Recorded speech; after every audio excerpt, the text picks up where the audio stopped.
राम राम दोस्तों, आप सबका मेरे चैनल प्रभु भजलों में स्वागत है। सावन मास में मनाई जाने वाली तीज को हरियाली तीज कहते हैं। इस दिन महिलाएं अखंड सौभाग्य के लिए गौर और गणेश की आराधना करती हैं। इस साल 7 अगस्त को हरियाली तीज मनाई जाएगी। अखंड सौभाग्य के लिए महिलाएं गौर और गणेश की आराधना करेंगी। सावन मास में मनाई जाने वाली तीज को हरियाली तीज कहते हैं। इस वर्ष ये 7 अगस्त को पड़ रहा है। हरियाली तीज सावन मास के शुक्ल पक्ष की तृतीया तिथि को मनाई जाती है। इस बार हरियाली तीज पर शिव योग का शुभ संयोग बन रहा है। इसको लेकर अभी से महिलाओं ने तैयारी शुरू कर दी है। हरियाली तीज वैसे तो मुख्यतः मारवाड़ी समाज के लोग मनाते हैं, लेकिन अब अन्य समाज में भी इस व्रत की परंपरा चल पड़ी है। आइए जानते हैं हरियाली तीज का शुभ मुहूर्त। इस साल सावन माह शुक्ल पक्ष की तृतीया तिथि का प्रारंभ 6 अगस्त को शाम 7:52 पर होगा और अगले दिन यानी 7/2024 को रात 10:06 पर समाप्त होगा। इसलिए उदय तिथि के अनुसार 7 को हरियाली तीज मनाया जाएगा। शिव योग का होगा निर्माण। हरियाली तीज के दिन सुबह 11:41 से लेकर अगले दिन तक शिव योग का निर्माण होगा। आइए दोस्तों जानते हैं कैसे करें शिव पार्वती की पूजा। मिट्टी की बनी शिव पार्वती की प्रतिमा को पूजने की परंपरा। सुहागिन महिलाएं अपने पति की दीर्घायु के लिए शिव पार्वती की आराधना करती हैं। इस दिन हाथों में मेहंदी रचाना शुभ माना जाता है। हरी चूड़ियां और हरे परिधान व 16 श्रृंगार करके संध्या में मिट्टी से बने शिव पार्वती की पूजा करती हैं। माता पार्वती को श्रृंगार का सामान चुनरी, सिंदूर, चूड़ी, बिंदी आदि श्रृंगार का चढ़ाया जाता है, जबकि महादेव को पंचामृत का भोग लगाकर अखंड सौभाग्य व सुखी दाम्पत्य जीवन की कामना की जाती है। एक दिन पूर्व 6 अगस्त को नवविवाहिता सिंगारा पर्व मनाई जाती है, जिसमें अपनी नई बहुओं को सुहाग का भेजा जाता है, जिसमें अपनी नई नवेली बहुओं को सुहाग का सामान दिया जाता है। इसी सुहाग की सामग्री को अगले दिन सुहागिन तीज का व्रत करती है। हरियाली तीज पर महादेव और देवी पार्वती की पूजा का विधान है। मान्यता है कि जो भी महिला इस दिन शिव पार्वती की जोड़ी की पूजा करती है, उसके जीवन में हमेशा सुख समृद्धि बनी रहती है।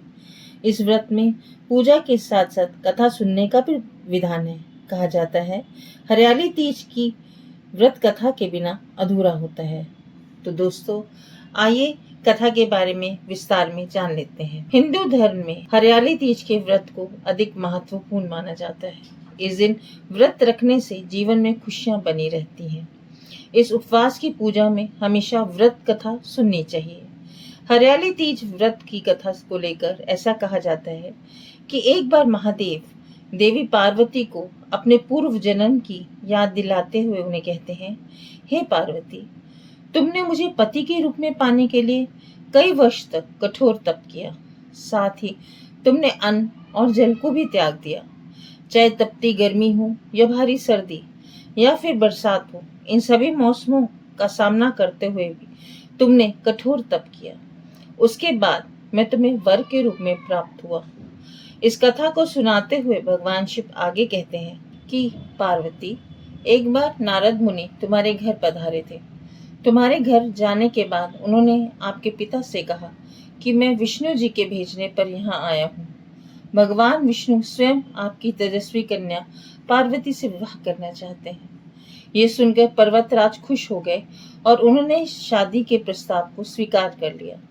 फिर ये खबर जब आपके पिता ने तुम्हें सुनाई तो तुम दुखी हुई। फिर तुमने ये बात अपनी सखी को बताई। तुम्हारी ये गाथा सुनकर उसने तुम्हें घनघोर जंगल में तप करने की सलाह दी। फिर अपनी सखी की बात को मानकर तुम मुझे पति के रूप में प्राप्त करने के लिए जंगल में एक गुफा के अंदर रेत की शिवलिंग बनाकर तप करने लगी।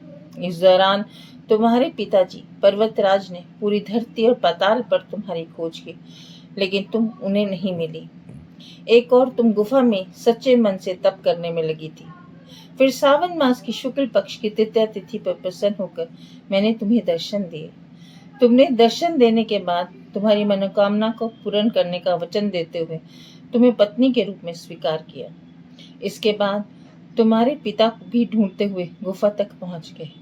अपने पिताजी से कहा कि मैं आपके साथ तभी चलूंगी जब आप मेरा विवाह शिव के साथ कराएंगे। तुम्हारी कठोर तपस्या और हठ के आगे पिताजी की एक न चली।